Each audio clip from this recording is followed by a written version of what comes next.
Now we're going to talk about rationalizing a denominator. This involves a quotient that has square roots. So let's take an example. We cannot leave a square root expression in the denominator of a fraction. So let's say I have, I simplify, and I've got 2 over the square root of 3. Okay, now this is not simplified because we have a square root term in the denominator, right? So we have something like this in the denominator. Okay, now one of the important things to do is to remember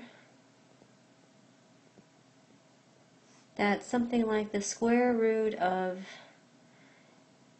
a times the square root of a actually just gives us a. Okay, so if we take that, we can say, well, we've got the square root of 3. Somehow we need to get rid of this radical in the denominator.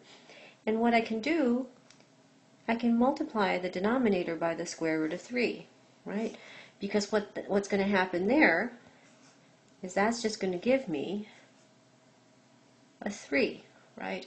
But now remember what I have to do, what I do to the denominator, I must do to the numerator too. Because now this whole thing, right, this part equals 1. So I'm not really changing the value of my original fraction. So all I have up top now is 2 times the square root of 3. And now this whole thing is simplified or rationalized. Okay, because I no longer have a square root in the denominator. Okay?